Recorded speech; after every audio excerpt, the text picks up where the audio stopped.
Bonjour et bienvenue sur la chaîne de Green Spider. Donc aujourd'hui je vous propose une nouvelle revue ainsi que bien sûr comme toujours suivi d'un retour d'utilisateur concernant ce sac qui est en fait le Covert de chez Viper.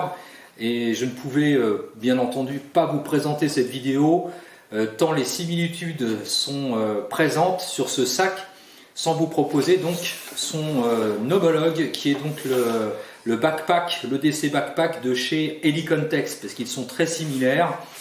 J'aurais même pu d'ailleurs joindre à cette vidéo un autre sac qui est le Mil-Spec Monkey Adatpack pour vous montrer également les différences.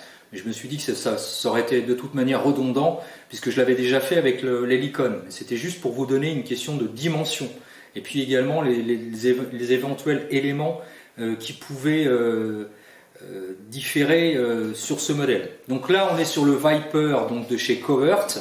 C'est un sac que j'ai acquis lors d'un échange avec Franck, donc le franc-comtois que je salue au passage. Merci Franck encore pour cet échange. Donc après plusieurs semaines d'utilisation en EDC, je précise bien EDC mais également mixte puisque vous aurez l'occasion de le voir à la fin de cette vidéo puisque comme vous le savez je laisse toujours en général sur la présentation de sac maintenant dans les conditions réelles d'utilisation et notamment sur les hauts plateaux au-dessus de cannes. Donc vous aurez la possibilité de retrouver ce sac porté sur moi et puis une vidéo musicale également puisque vous savez que j'aime bien ça mais comme toujours vous n'êtes pas obligé de la regarder. Mais donc je l'ai utilisé à la fois en EDC donc et à la fois pour les sorties randonnées à la journée de manière à pouvoir le tester complètement. Voilà, donc c'était juste pour vous préciser tout ça. Alors au niveau des dimensions, on est sur un sac qui fait 46 cm de haut pour 31 de large et 20 cm d'épaisseur, pas plus. Au niveau du poids, on est sur 800 g à vide. Et le sac est constitué d'un nylon de type Polytech en 700 données. Alors, qu'est-ce que c'est que le Polytech? Sans rentrer vraiment dans les subtilités, dans les détails, sachez simplement que, puisque j'ai effectué quand même pas mal de recherches pour savoir à quoi ça correspondait, le Polytech est similaire au Cordura en matière de propriétés, que ce soit arrachement, risque de coupure, etc., etc. Donc on se retrouve quasiment avec les mêmes propriétés que le Cordura, en sachant que bien entendu le Polytech est un matériau qui est quand même nettement moins cher. Ce qui expliquera d'ailleurs le prix de ce sac que je vous dévoilerai à la fin de la vidéo en guise de retour d'utilisateur.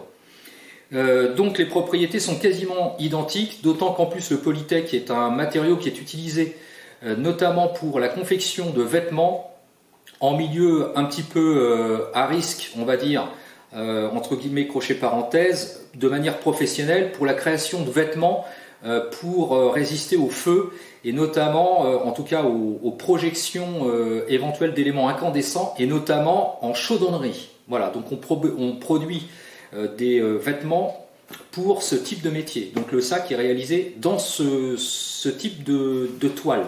Donc on appelle ça du 700 deniers parce qu'en fait il se réfère à l'indice de résistance au même titre que le Cordura par exemple. Voilà, c'était juste pour préciser par rapport à la toile. Alors pas de précision véritablement concernant les fermetures, il n'y a pas vraiment de marque là-dessus. Alors c'est similaire à du YKK, on va dire, le YKK.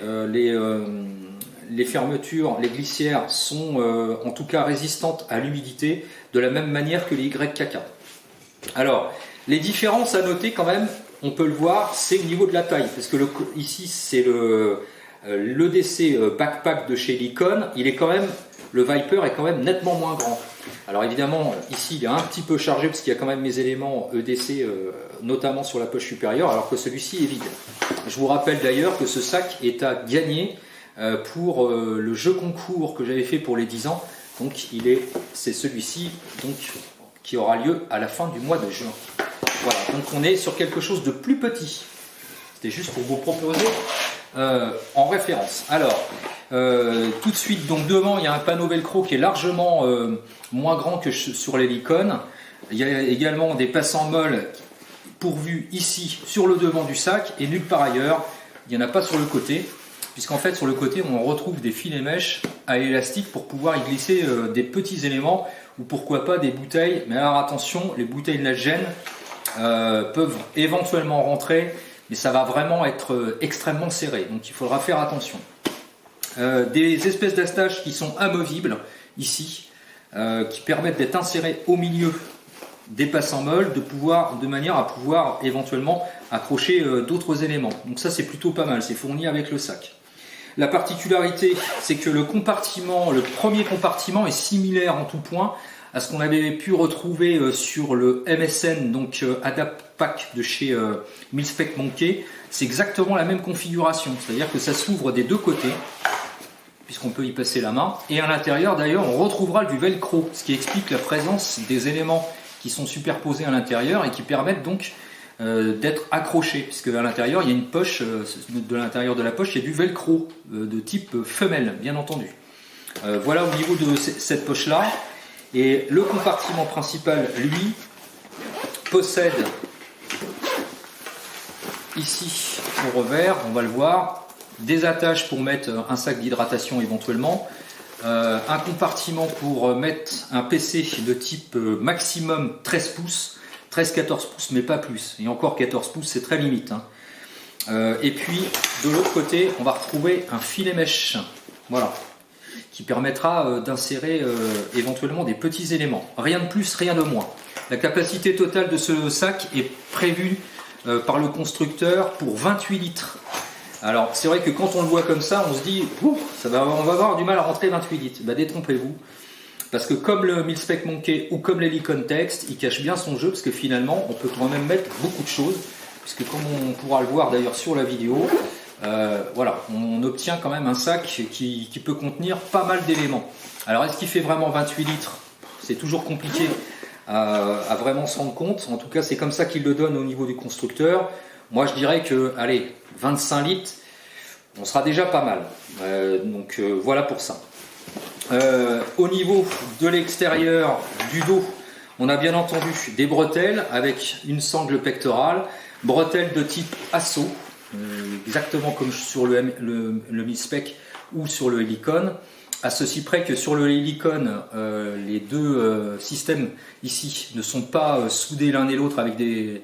ici, c'est-à-dire que là, que vous compreniez bien, voilà, les attaches, les sangles, en fait on peut y passer le doigt, hein, entre les deux, intercalés. Ce qui n'est pas le cas ici au niveau de ces sangles, elles sont cousues de part et d'autre. Sinon on va retrouver quasiment la même architecture, hein, au niveau des bretelles, c'est quasiment la même chose. Hein. On ne peut pas dire que c'est du copier-coller, mais pas loin.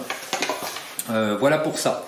Donc des bretelles en S, qui sont légèrement molletonnées, assez confortables, et puis au dos du filet mèche de part et d'autre, ici également pour les lombaires, et puis une voie de dégagement en cheminée pour l'évacuation de la chaleur. À noter la présence également d'une plaque, mais qui est plus légère que sur le Helicon. Elle est un peu plus légère, donc comme on peut le voir, la construction à l'arrière n'est pas tout à fait la même quand même. Voilà ce que ça représente. Alors que sur le Helicon, il y avait absolument, sur le MSN, pardon, il n'y a absolument rien, il n'y a pas de filet mèche, hein, c'est la toile complète. Voilà. Dans le bas, on a une ouverture. Alors, normalement, ça doit pouvoir être présenté, j'imagine, avec une sangle abdominale, mais elle n'est pas fournie avec le sac. Par contre, il y a une petite subtilité. Derrière, on peut ouvrir ici, puisqu'on peut y mettre un sac d'hydratation éventuellement, ou autre chose. Alors plus d'ailleurs autre chose qu'un sac d'hydratation, parce qu'il n'y a pas véritablement de trou qui permet de pouvoir loger. Le trou est en fait un interne. Donc le sac d'hydratation, il faudra le mettre ici, et non pas de ce côté-là. Bon, étrange. Mais on va y revenir dans le retexte tout de suite. Alors, la société qui propose ça, donc c'est Viper, c'est une société du Royaume-Uni. Donc après avoir fait pas mal de recherches, ils sont notamment au départ spécialisés dans du matériel pour l'airsoft. Ceci étant, ils ont largement étendu leur gamme et aujourd'hui on trouve à la fois des chaussures, des vêtements, des sacs, des pochettes, etc., etc.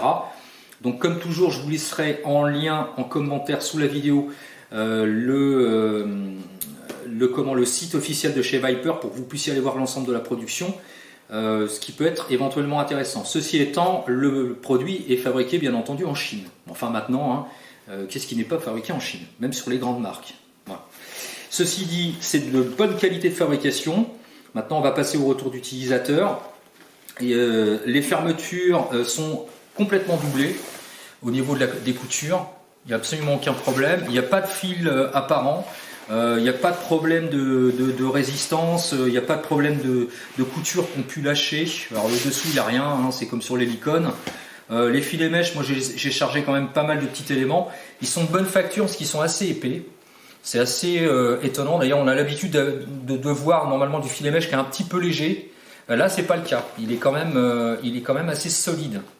D'ailleurs, c'est un mélange entre, alors on ne sait pas trop ce que c'est. Hein, c'est un mélange entre du nylon et du plastique.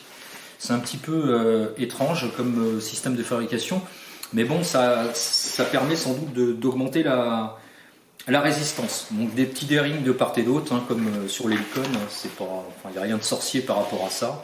C'est y compris sur les sangles au niveau des bretelles. C'est ce qu'on a l'habitude de retrouver sur pas mal de sacs maintenant. Voilà pour ça. Alors, c'est pareil, les boucles sont spécifiquement à Viper. On voit le logo Viper dessus. Alors, ça ressemble à de l'UTX. C'est un peu le même principe. Alors, moins qualitatif quand même, hein, parce que voilà, on peut le voir, il y a quand même pas mal de jeux, latéral comme vertical. Ceci étant, ça tient pas trop mal. Il n'y a pas trop de problèmes. Alors maintenant, le retour d'utilisateur. Qu'est-ce que j'en pense ? Très sincèrement, je suis assez bluffé aussi par ce sac. Alors je vous l'avais dit, hein, j'avais été extrêmement bluffé par l'hélicone parce que je le trouvais pour le prix. On se rappelle, c'était à peu près dans les 60 euros, entre 50 et 60 euros. C'était quand même pas cher pour ce type de sac, surtout qu'en plus l'hélicone est au Cordura. Donc c'est quand même plutôt intéressant. Et j'avais déjà été bluffé par l'hélicone. Et bien finalement, c'est à peu près la même chose pour celui-là, pour le Viper. C'est assez bluffant. De prime abord, quand on le voit, c'est un petit sac, hein, vraiment. Alors je vous le disais, il est donné pour 28 litres. Moi, je pense que c'est 25 maxi. Hein. Faut pas trop lui en demander. Ceci étant, c'est assez bluffant. Pour la constitution d'un sac EDC, c'est toujours un peu la problématique. Hein. C'est-à-dire que voilà, quand il n'est pas chargé, il n'est pas épais du tout, hein, ce sac. Hein. Il passe assez inaperçu en plus. Question look. Alors il y a plusieurs coloris. Hein. Il y a celui-là, noir, traditionnel, Wolf, OD Green. Donc c'est plutôt pas mal. Il existe même en multicam. Alors est-ce que le multicam, c'est du vrai multicam ou alors du type camogramme, un peu comme le propose Helicon, je ne sais pas, parce que j'ai pas eu l'occasion de le voir. Ceci étant, il y a une matière à se choisir le sac, surtout pour le prix. Parce que alors là, je sais pas comment est-ce qu'ils font, hein, mais je pense que c'est une question de production. Puis bon, peut-être que la toile y fait aussi beaucoup. Hein. Ça c'est possible. Ceci étant, ce type de sac, on peut le trouver. Alors les prix varient énormément. Faites attention, je vais vous laisser quelques liens pour que vous puissiez aller voir. Il arrive parfois qu'on le trouve sur Amazon, vendu par Wellkit. Donc pour ceux qui connaissent, savent ce que c'est Wellkit. Et il est proposé dans différents coloris. Et en suivant les coloris, on peut le trouver à partir de 25 euros. Franchement, alors là, franchement, 25 euros pour ça, c'est même pas le prix d'une pochette qu'on trouve maintenant dans d'autres marques. Je pense notamment à Maxp. Hein. C'est devenu absolument infernal au niveau des prix chez Maxpedition, mais d'autres, hein, comme Hazard 4 ou 5.11. Et là, 25 euros pour un sac qui remplit quand même pas mal de qualité, même si tout n'est pas rose, hein, je vais vous en parler juste après. Mais enfin, c'est quand même assez bluffant. Voilà. Donc, franchement, c'est plutôt pas mal. Sinon, en règle générale, sur Wellkit, en fonction des coloris les plus courants, et notamment celui-là, on le trouve aux alentours de 40 euros. Mais même 40 euros, c'est déjà pas très cher, puisque c'est le prix de l'Helicon, mais en version light, c'est-à-dire qu'il n'est pas encore Cordura. Voilà, donc on trouve le même que ça, mais en version light, en 500 deniers ripstop et rainstop, et non pas en Cordura. Donc, alors que si, on a quand même de la toile assez résistante de toute évidence. Bon, je l'ai travaillé dans pas mal de situations, comme je vous l'ai dit. Il a été rencontré également de la végétation assez abrasive, notamment pour le poser, etc., ou sur le dos. Rien, pas un problème, pas... Voilà. Alors il peut éventuellement se salir un peu, un coup d'éponge, et ça part très très vite. Le seul problème que je peux lui reprocher, alors bon, je vais vous donner maintenant ce que j'en pense aussi au niveau négatif.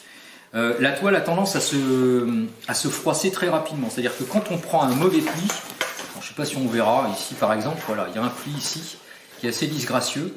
Et ça prend très très vite. C'est-à-dire que si jamais on le positionne avec des éléments un petit peu saillants, etc., et puis qu'il est pincé, quand on va l'enlever, on aura l'impression qu'il va sortir du lave-linge, qu'il n'aura pas été repassé. Alors ça, je pense que c'est la toile hein, qui fait ça. Ceci étant, c'est un sac. Bon, c'est pas rédhibitoire, hein, mais bon, c'était à signaler. Les choses qui me gênent un peu, cette histoire de compartiment interne, que je trouve assez illogique. J'ai du mal à comprendre, parce qu'ici, normalement, c'est prévu pour éventuellement mettre un PC, ou des éléments de type 21-29-7 qui rentrent hein, dedans. On peut mettre des pochettes, par exemple. Mais on retrouve ici le système de fixation pour mettre un sac d'hydratation, une poche d'hydratation, alors qu'à l'arrière, ça s'ouvre, et qu'on aurait très bien pu la mettre plutôt, de manière plus judicieuse à l'arrière, plutôt qu'à l'intérieur. Alors ça, je comprends pas. Sincèrement, je comprends pas, parce que si on veut mettre des éléments derrière, ok, pas de problème, hein, il n'y a pas de souci.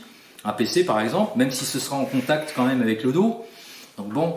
Mais par contre, pourquoi avoir mis le système d'hydratation à l'interne, ici, dans le sac?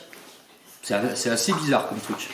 Bon, ça c'est le point qui me chagrine un petit peu. Ceci étant, bon, c'est un sac à caractère EDC.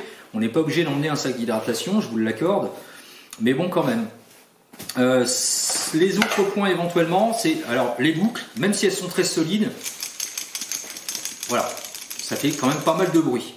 Parce qu'elles sont pas vraiment parfaitement bien calées, on va dire. Et puis également les élastiques pour attraper les excédents de sangle. Voilà, c'est un vulgaire élastique. Alors il fonctionne bien, hein, puisque bon voilà, je les ai positionnés, ça glisse pas particulièrement, mais on aurait préféré de manière plus judicieuse ceci, comme sur le Helicon, avec des systèmes velcro qui permettent de bien récupérer les sangles et du coup de bien positionner ça et ça bouge vraiment pas, ce qui n'est pas le cas ici. Voilà, hormis ces deux points-là, enfin 2-3 points, qui sont pas rédhibitoires, je pense, à l'achat, surtout pour le prix comme je vous en ai parlé. Franchement, c'est un bon sac. Moi, j'étais vraiment assez bluffé. Je tiens quand même à vous le dire. Sincèrement, j'ai quand même été assez bluffé. Alors le poids à vide est de 800 grammes. J'ai fait le calcul. On est sur le même poids qu'avec l'Helicon, avec du 500 deniers en Cordura. Alors je pense que c'est une question d'épaisseur toujours, hein. C'est cette histoire de toile. La toile est vraiment très épaisse. Ça c'est assez impressionnant quand on regarde. Alors, on travaille sur parole, de toute façon vous aurez l'occasion, si jamais vous en prenez un, vous verrez bien. Hein. Et c'est vrai que la toile le Cordura est beaucoup moins épaisse. Mais par contre, bon, on sait très bien que le Cordura c'est extrêmement résistant. Du coup là c'est plus épais. C'est ce qui doit faire aussi le poids du sac, je pense. Ceci dit, bon bah voilà quoi, ça résiste sans problème, c'est quand même un sac assez intéressant, surtout pour le prix. Donc voilà, je voulais vous présenter ça parce que j'ai regardé, j'ai vu qu'il n'y avait pas de présentation en français sur ce sac. Viper en propose d'autres, peut-être qu'on aura l'occasion d'en reparler d'un autre sac par la suite, puisqu'il y en a un qui me fait de l'œil. Alors j'avais dit que je n'en reprendrai pas, mais bon... Voilà, hein, c'est toujours le problème de la tentation, c'est un peu comme ceux qui ont l'habitude avec les couteaux ou les lampes sauront de quoi je parle. Moi, mon truc, c'est un peu les sacs. Voilà, c'est mon côté nana, je pense, mais c'est ça. Voilà, donc on aura l'occasion d'en reparler. Quoi qu'il en soit, c'est quand même du bon matériel, surtout pour le prix. Donc je vous invite à y réfléchir, d'autant qu'au niveau look, sincèrement, ça passe partout. Beaucoup plus, en tout cas, qu'un sac classique avec une passe en meule un petit peu dans tous les coins. Alors que là, bon, ça reste quand même assez discret. Et malgré tout, ça peut être utile, ça peut être éventuellement efficace si on veut rajouter des petits éléments par-dessus. Voilà, j'en ai fini pour cette vidéo. Je vous laisse donc en compagnie de la vidéo de fin, comme je vous l'ai dit, musicale, que comme d'habitude, vous n'êtes pas obligé d'aller regarder. Je voulais remercier également Alexis, notamment qui m'a permis de réaliser la vidéo de fin avec des prises de vue avec son drone de type DJI Mavic 2. Mavic Pro 2. Voilà, je vous laisserai également le lien de sa chaîne pour que vous puissiez aller voir son travail. C'est un jeune garçon qui a l'œil photographique et tout autant que l'œil de vidéaste amateur. Il réalise des trucs assez intéressants, donc je vous invite à aller voir quand même ce qu'il fait. Pour ceux qui aiment toutes les prises de vue de type aérienne avec des drones, en sachant que le drone, c'est loin d'être aussi simple qu'il y paraît d'être piloté, surtout quand il y a beaucoup de vent, ce qui a été le cas lors de notre prise de vue au-dessus des plateaux, donc au-dessus de Cannes. Voilà, mais je voulais vous inviter à aller voir ça, si toutefois ça vous intéresse. Voilà, comme toujours, si vous avez des questions ou des commentaires, n'hésitez pas, c'est en bas que ça se passe ou par message privé. Je vous dis à très bientôt pour une prochaine vidéo, et d'ici là, comme toujours, portez-vous bien. et surtout, carpe diem. Salut!